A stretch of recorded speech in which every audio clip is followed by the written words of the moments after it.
afternoon. I'd like to welcome all of you to the Topeka Public Schools virtual college visits and some career exploration as well. Today, we're so excited to have so many wonderful opportunities for you to interact with. Not only are we hosting 3 different colleges today, but we also have one of our own Topeka Public Schools employees as part of our career focus in nursing. We thought that would be very fitting given today's situation with our pandemic. If during the presentations and when we break out to our breakout sessions, you have a question that you would like to ask one of our speakers, please feel free to send a chat to the host.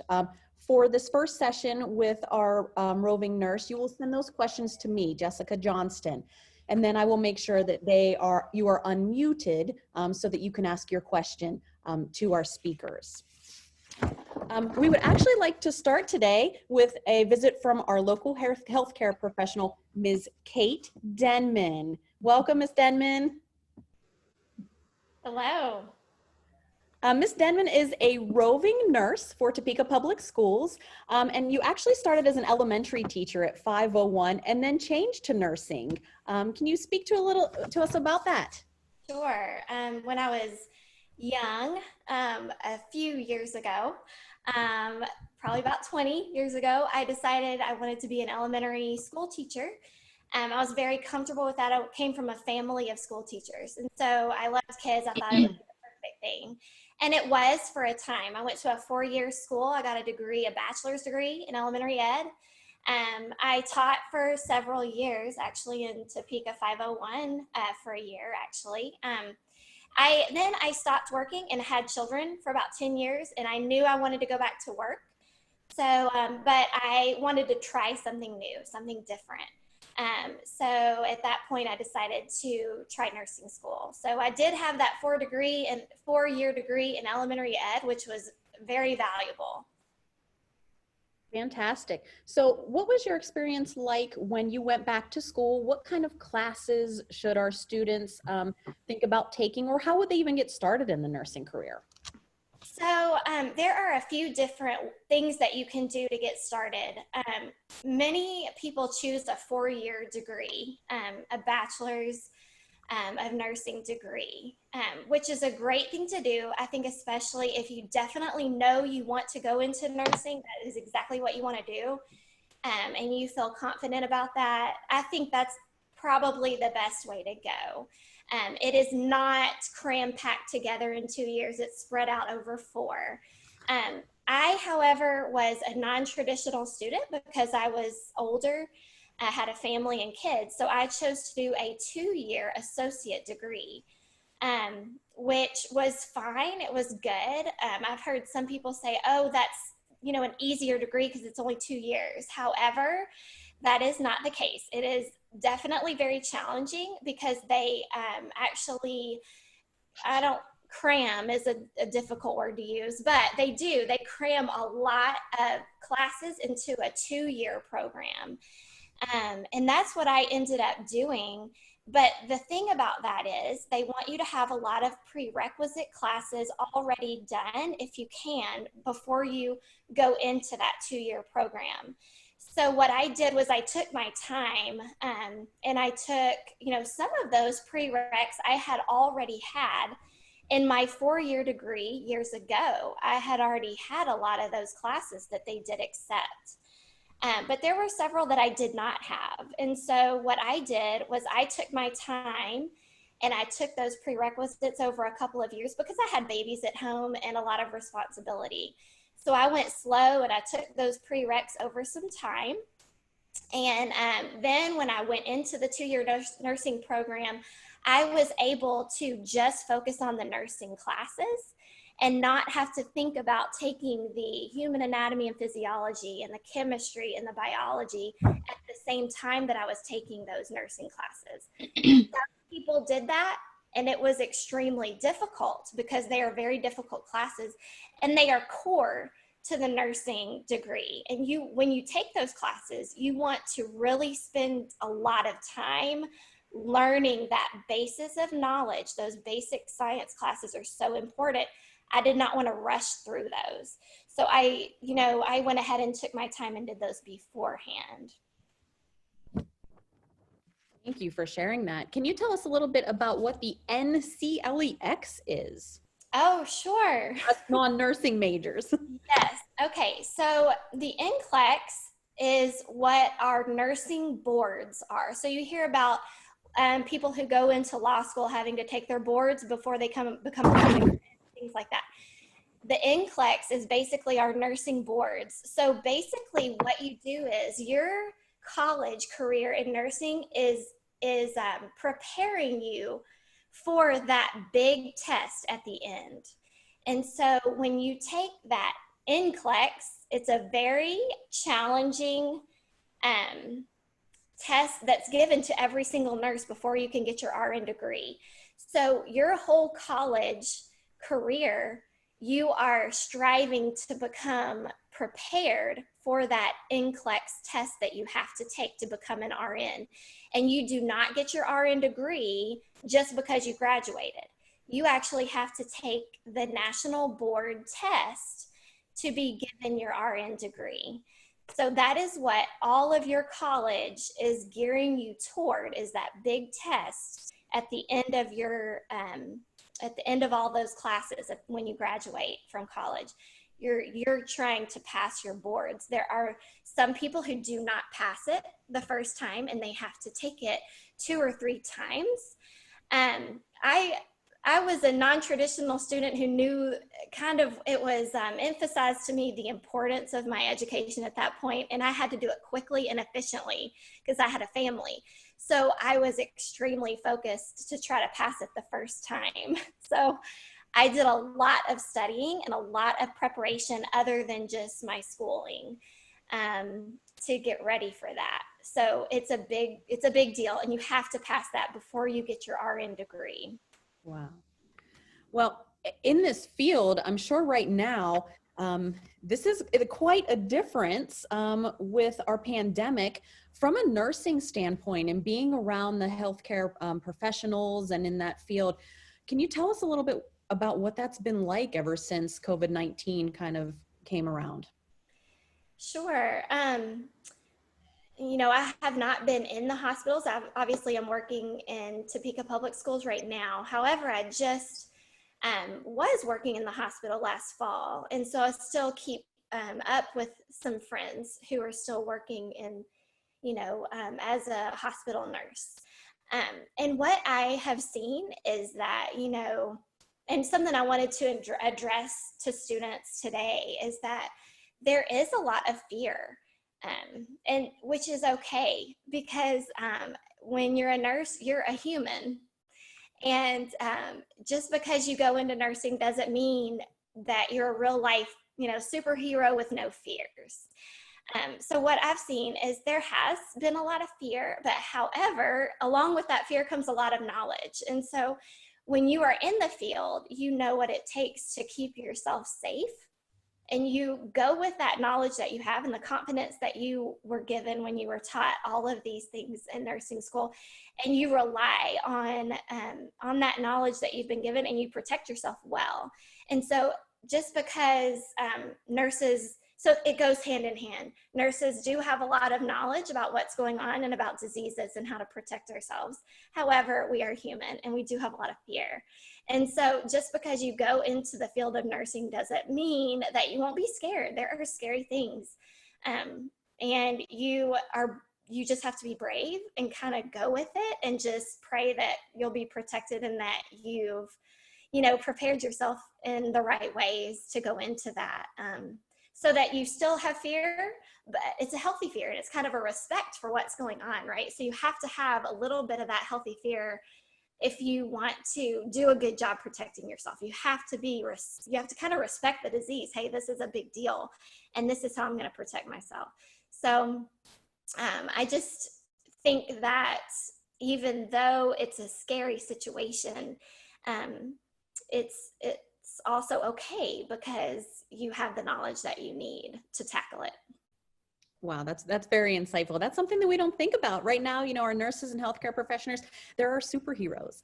And, to hear that there's some fear really does kind of touch home too. It's good for us to kind of understand that you are not superheroes, you are just people. And with that profession, you have a lot of decisions to make internally.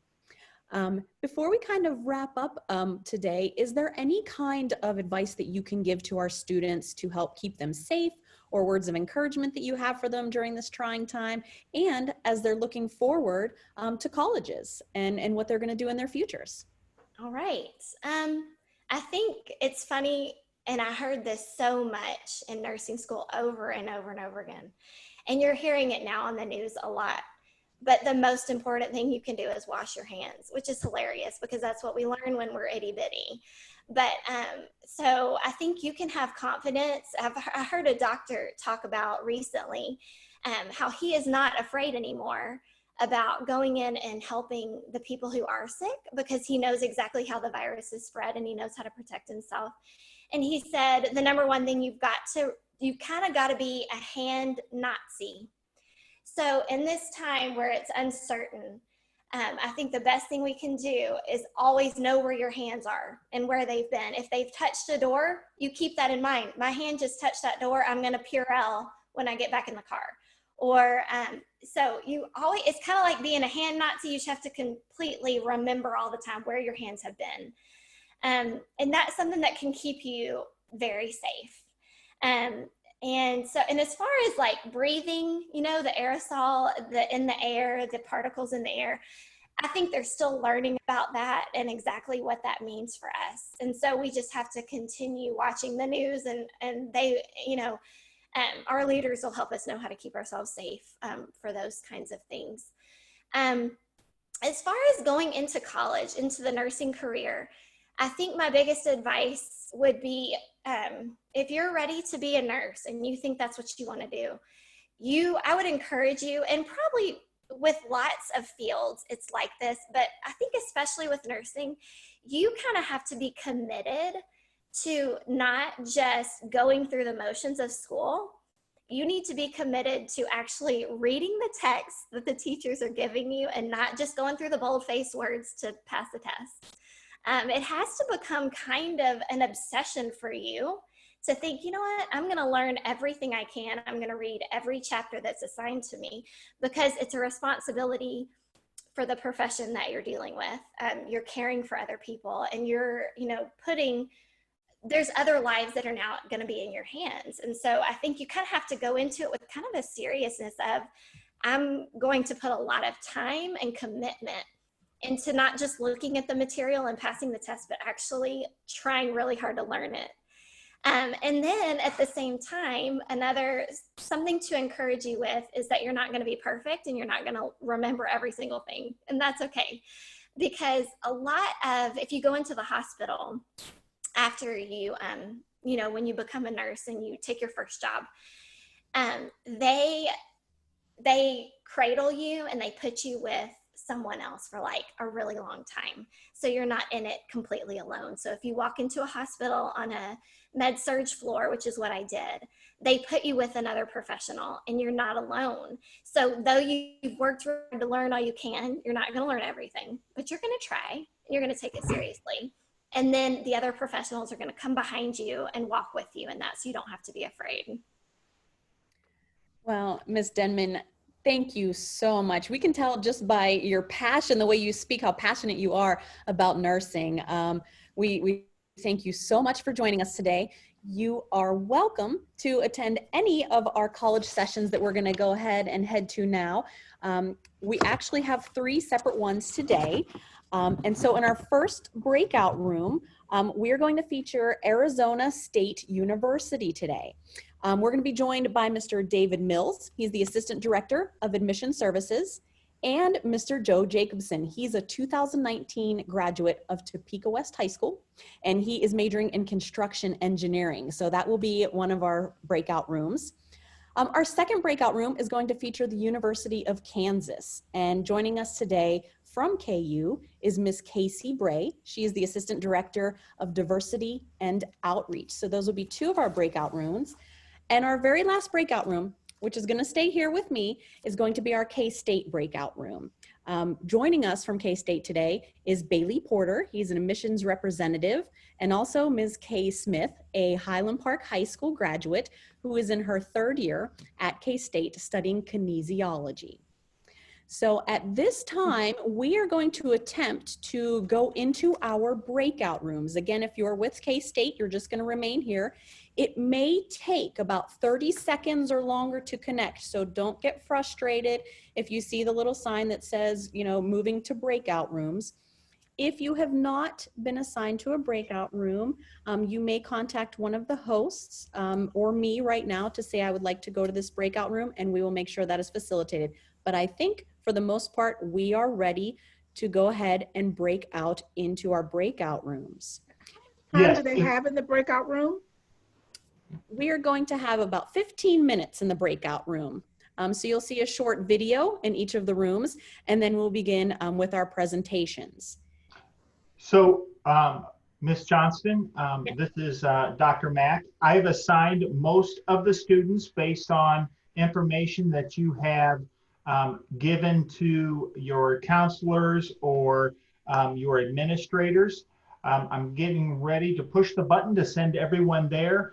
If you remain with the K-State and Ms. Johnston and you wanted to go to a different breakout room, if you send me a message, I can help you join. Otherwise, we will see everyone back here at 1:35, and I will send a 5-minute reminder as well as a 60-second countdown reminder. Thank you so much. Okay, as Ms. Johnson said, please allow maybe 30 seconds for some of your connections in order to get into the breakout rooms. Thank you.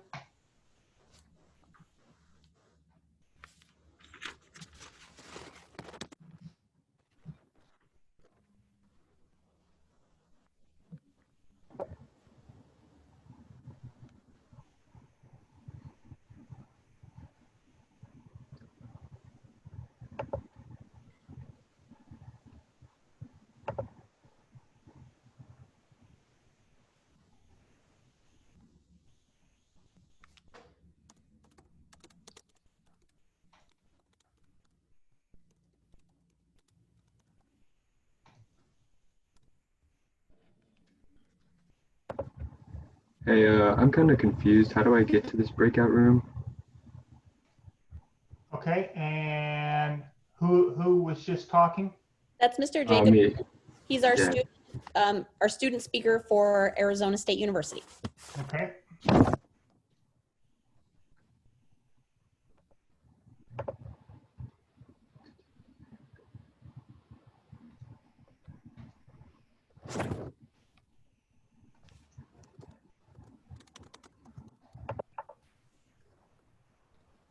I don't think I was assigned a break room, by the way.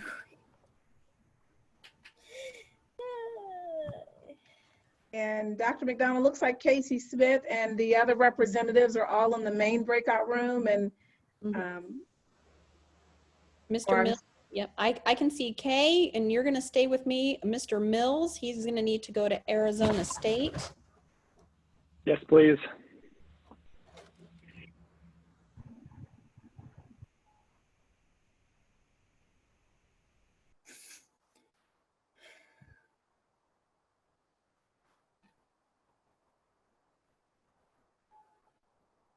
and we appreciate everyone's patience. We'll just give it another few seconds to make sure everyone clicks into the right room.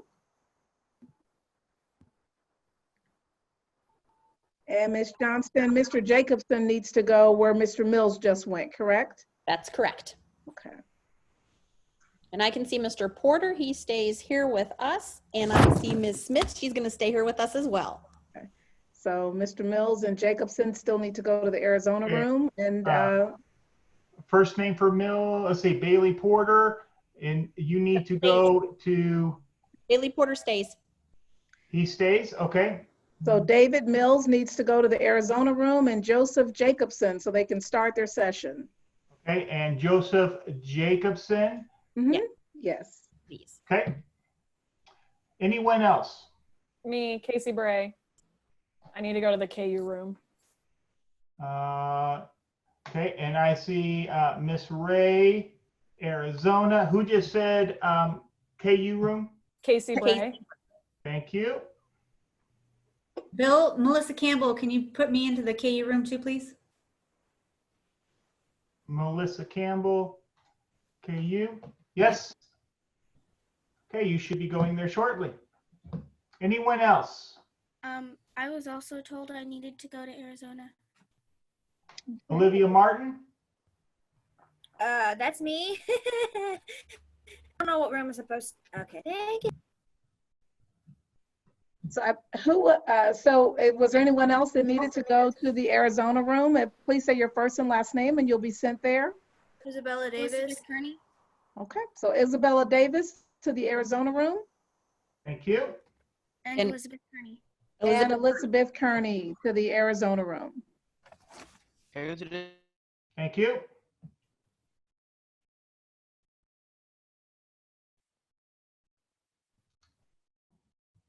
Okay, I think that we have everyone sorted out. So we would like to start our K-State with a little video. Dr. Mack, do you have the video available? Yes, I do. This is a brief look at K-State.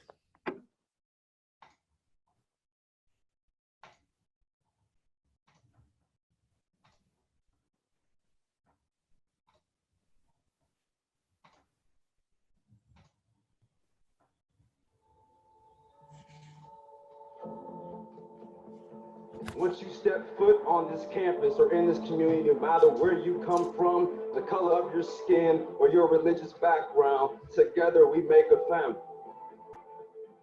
We often talk about the K-State family. Now, can we actually see the video? I don't.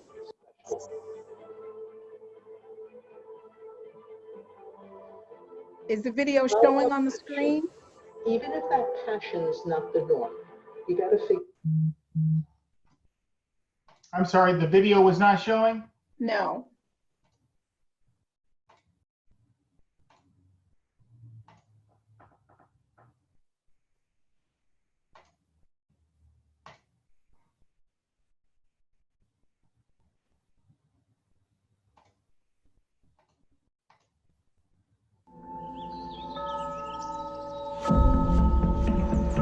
Once you step foot on this campus or in this community, no matter where you come from, the color of your skin, or your religious background, together we make a family.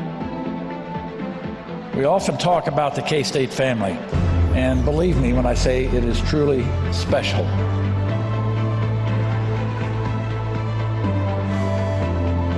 Follow a passion, even if that passion's not the norm. You got to figure out what feels right for you. We've not even scratched the surface as to what we can become as human beings. What we can become as human beings. Never give up, and you can succeed. If you have willpower and determination, I'm telling you right now, you can't be stopped. He will try to throw the ball into the end zone. Touchdown! No time left on the clock. So one thing about K-State and our family is we don't rest on our laurels, and we don't shy away from challenges and hard work. The university is a community of many people. It is all of us together who must carry this university forward. Do not forget who you are. Do not forget your history and where you come from. Do not forget what you have sacrificed to be where you are right now.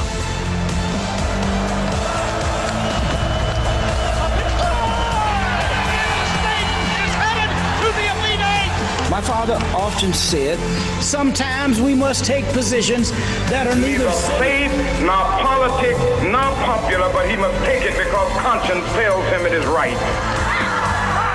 We're talking about the Kansas State way. Kansas State people are unique, the university is unique, and I know the people of Kansas State are truly special.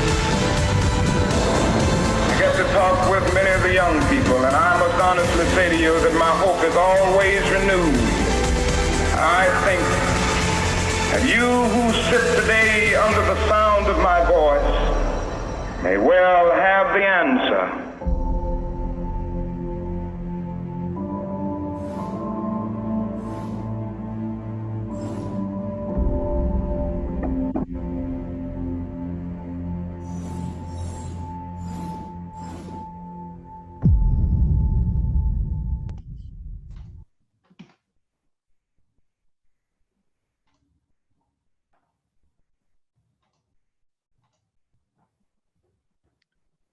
think you're on mute, Ms. Johnston. Thank you. When I first saw that video, I was just blown away. I thought, how wonderful and how exciting. I wanted to go back to K-State. I said, can I go to K-State to my daughter? She said, I think you're too old, Mama. And I said, oh, but that video was wonderful. Mr. Porter, we have you here from K-State. Welcome. Hi. Yeah, thank you for having me. This is awesome. Well, can you just give us a little bit of information about K-State and maybe a little rundown of the campus and things that our students can expect? Yeah, of course. So I know that we have limited time together and definitely want to make sure Kay has a time to talk and that you guys all have your questions answered too. But if any of you aren't familiar with Kansas State University, we are located in Manhattan, Kansas, which is roughly about 45 minutes to an hour away from Topeka. So not too super far away, which I always think is really nice. I actually graduated from K-State this past May with a degree in biochemistry, and I'm originally from the Kansas City area too. So I can definitely imagine myself in your guys' seats as you're starting your college search process, or maybe even closer to the end of your high school careers too. K-State, though, we are a Division I school, part of the Big 12 conference. So we are a larger school with about 23,000 students overall. The nice thing, though, is that I always like to describe us as a big university with a small university.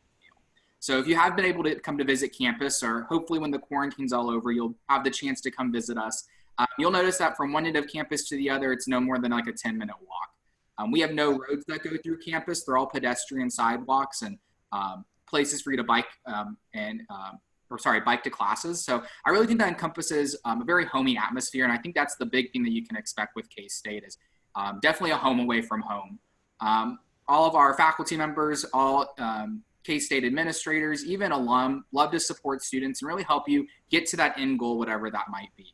I loved how the previous speaker was talking a lot about her investment in her future education. And so especially with higher education and going to college, I think that's the really big thing to be thinking about is that end goal and what investment am I doing now to really help me succeed in the future. And so realize that with K-State in all areas of life, whether that's academics, social opportunities, just getting out of your comfort zone, you can expect to have those opportunities available to you. Like I said, I know I'm talking a lot. Biggest advice, or the one piece of, I wouldn't say advice, but the one thing I definitely want to share though is that if you do want to learn a little bit more about K-State, we are hosting virtual visits throughout the rest of the summer. So those are always college visits in general, I think are low risk opportunities for you to start exploring what interests you and what you want to hopefully do after high school. So I know that K-State would love to host you for a virtual visit for you to also learn a little bit more in depth about what we have to offer for you. But yeah, that's my, I guess, like 2-minute spiel on everything. Fantastic. Is there a way that you would be able to send that information to us so we can get it out to all of our students? Yeah, of course. I can send you an email if that works as well. I know that if you're still on the lookout for an email, just Googling K-State visits. I know that's one of the first pages that pops up. And we have lots of other virtual opportunities too, but I can definitely forward some information. I didn't mention this either. I'm actually the admissions representative for Topeka Public Schools. So all kind of K-State things, think of me as your go-to person with any questions that you have. As you apply in the future, I'd be the person that's kind of the point for all of that as well. So I do want to include that. Think of me as like your K-State guy for the time being. Wonderful. We actually have a question from a student, Ms. Lily Bickle-Kaufman. Lily, are you there? Yes, I am. Hello, my name is Lily. I am a freshman at Highland Park High School. Now, my question is, are your classes more lecture-based or discussion-based? Yeah, that's a really good question, Lily. So I find that with college in general, you're going to find a hybrid of both of them. So your first couple of years, and like I said, I'm kind of speaking very general right now, but your first couple of years of college are usually your introductory courses. So they are going to be mostly lecture-based, larger classrooms too. So at K-State, a lot of our first year classes might be 200 plus students. But as you get into your major and become an upperclassman, you'll start getting into your more major specific courses that are smaller seminar size class. So those ones are going to be around maybe 20 to 25 students, and there's a lot more opportunities for discussion in those. The really nice thing though with those large lecture classes is that they're usually paired up with what we call a recitation. So 3 times a week you might meet in this large lecture learning the material from an instructor, but then once a week you might meet in your recitation where it's going to be a smaller class size for you to just have opportunities to reinforce the material. So for example, for an algebra class, you might learn about algebra in those lectures. And then in your recitation, you might just do like practice problems. Or if it's like a Spanish class, maybe you'll have more intentional discussions with people. So you kind of get the best of both worlds with college in general. So that's a good question. Thank you. Ms. Smith, are you available? Ms. K. Smith?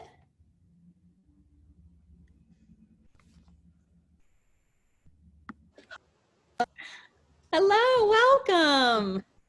So, Ms. Smith, you are a graduate from Highland Park High School. Can you tell us a little bit about your experience at K-State and what you're studying? All right. My first year, okay, I'm studying kinesiology, which is I'm pre-PT, which is physical therapy. I have a minor in psychology. Well, I'm gonna start a minor in psychology this next fall. What was the first question? Sorry. Just a little bit about your experience and coming from Topeka Public Schools and going to K-State. How was that transition for you, and how did you find going to K-State a little bit different? All right. My transition at first was a little hard because it was just like it's not far from home, but it's kind of is because yeah. And my first year, I lived in the dorms. The dorms were pretty cool. I made a couple friends, which are now some of the closest people who I have down at K-State. My first year, I joined band, and that was a very cool experience that I'm glad I got to be a part of. And yeah. Wonderful. Is there any advice that you can give to students who might be coming there, things that you wish you might have done a little bit differently? The main thing that I wish I would have done was to look into more activity groups to join and be a part of. Because now, well, band takes a lot of my time, but I wish that I would have joined more things so I can be like a part of more of the K-State family culture. Thank you. We actually have a question, let's see, from Alawana Watson. Miss Watson, are you there? Yeah, it's Alana. Alana. Yeah. Oh, it is typed a little funny, that's okay. Was your question for Mr. Porter or for Miss Smith?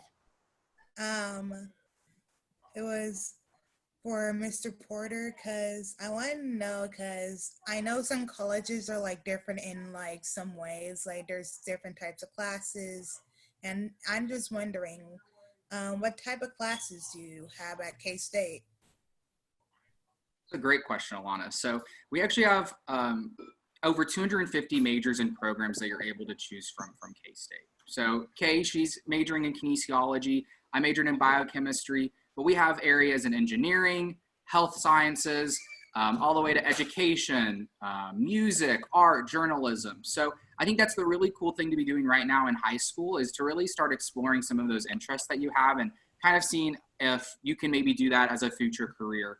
The nice thing though is to help kind of relieve some of that pressure that a lot of students don't have to really decide on what they want to get their degree in until the end of their sophomore year in college typically. So if you are really up in the air about it, that's A-okay.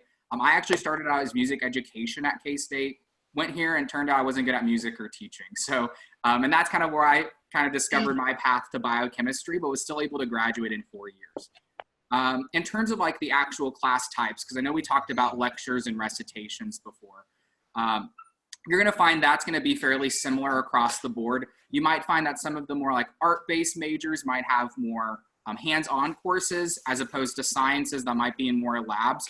But at the end of the day, like I said, those class types are all there just to help support you the best with your learning. So very cool. And that's also one of the cool things about the virtual visits too, is that you're able to meet with one of our academic colleges to start learning about those different degrees. So if you did want to learn a little bit more information about what those classes are like, what our K-State graduates in those majors are doing, that could be a really cool opportunity for a virtual visit. So thank you, Alana. No, thank you. I have a question for either of you. If I was a student coming onto campus in my first year, what would I expect in my first 2 weeks? You know, coming onto campus in a new atmosphere, what are things that would be available for me and what could I expect to see? Kay, do you want to take it over since I'm sure you've done this a little bit more recently? I know in my first 2 weeks, in my first 2 weeks where everybody was there, the main thing I saw was a lot of people at the student union. And there's just so many people, so many fast food restaurants, just everything. You can see a lot of people just like hanging around in big groups, which is always fun. Cause like, sorry.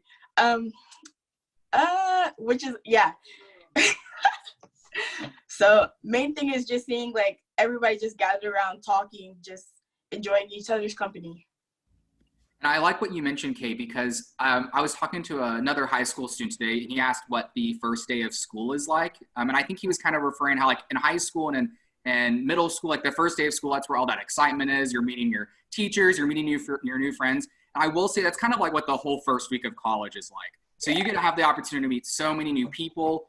Kay mentioned the student union. Our first week of school, we have an activities carnival that takes place there where you're able to meet with over 500 different student organizations to get involved in. So things like our Star Wars club or our skydiving team, like you get to meet with all those people and start making those connections the very first time that you get to step on campus. So yeah, definitely have to echo what Kay said though. There's lots of people everywhere. Fantastic. I think looking in here, I have another question from, it looks like Lily Bickle Kaufman. Hey, yes. So how does your school support your students, especially with this coronavirus going on? Well, that is a good question. So specific to the coronavirus, what we've been doing now has been trying to move things quickly to virtual events and virtual classes as quickly as possible. So for K-State, a lot of this sort of quarantine started happening right after spring break ended, just so that we could have prevented students from coming to K-State, interacting with other students that have been all over the world. And so we're hoping that by continuing this quarantine through the summer, that come fall, we'll be able to be in a space where our students are able to come to campus, have that college experience, and like I said, hopefully maybe get away from home a little bit too after all of these months. Across the board though, outside of the coronavirus, I kind of hinted at ways to support students before in a lot of different areas. So all of our resources on campus are completely free for students to use, including our tutoring services. So tutoring, I know for me, I always thought it was for students that maybe were failing a class. Majority of our students use our tutoring services just to get that B to an A or just to reinforce the material so that they learn it better. Again, a free resource for students. We have our counseling services team. So students are able to get free mental counseling sessions for each semester. So especially as you're thinking about the stresses of college or even like the stresses with transitioning into college, you can have that mental wellness team too to help you as well. We have our academic coaches, which are sort of maybe like your high school counselors. So people that you can depend on just to help you with anything that's on your mind, but specifically with how to succeed academically and with your education. So that's just a few of the different resources. Kay might have something to also add on too, but like I said, being a current student, but that's just a little bit of what we have to offer on the university sort of angle. It looks like that was the last question with everyone else popping back in from their breakout sessions. Thank you so much, Mr. Porter and Ms. Smith for your comments, and I'll turn it back on over to Ms. Johnston. Thank you. Yes, it looks like everybody is starting to come back over one by one. We'll just give it a minute before we wrap it up here. As we prepare to close on out in this session, the virtual visits that you mentioned, Mr. Porter, if they go just to the K-State website, are those on a particular day every week? And then we'll send the link out. Yeah, nope. So we do virtual visits every single day of the week. So whatever works best with your schedule. And like I said, we do have a few different event days too, which are a little bit more full-bodied with the information and the experience. And those usually take place on Monday and Fridays. But we try to do our best to whatever, especially with your schedule now, I'm sure is a little bit more hectic. We try our best to accommodate with whatever you'd like to see. So if anything, if none of the visit days work for you, feel free to reach out to me. I'd be more than happy to meet with you one-on-one over Zoom and answer any questions that you might have too. All right, thank you. And Mr. Porter, what is your email? Yes, yeah, it's very simple. It's K-State, all one word, the number 4 at ksu.edu. Thank you. Wonderful. Well, it looks like we are almost all about back here. I just wanted to send a special thank you to all of our speakers that came from Arizona State, KU, and K-State. It's been so wonderful having you here to give us some of your knowledge and some information as we're kind of all at home on our computers. It's nice to be able to interact with some other people. So I do appreciate so much that you were able to spend some time with us today. For all of our students who have participated, I want to thank you so much for joining us. Hopefully you got a little bit of information, whether it was in regards to the career or the university that you wanted to explore a little bit, or the university that you know you want to attend. So I appreciate that you are here today, and that we have some future ones coming up. So we will send those links to you as well so that you can see what we have coming up in the near future. So please, again, join us. We thank you so much. Dr. Anderson, do you have any closing comments for us today? No, also extending the thanks. I believe next Friday, I think that is at the NYU visit for next Friday at 1 o'clock, and the New York Times reporter. That is on the 22nd. That's on the 22nd, okay. And so we do encourage you to tune into our website. And again, thank everyone for participating. Thank you so much, everyone. Take care and be safe. All right. Have a good weekend. Bye-bye.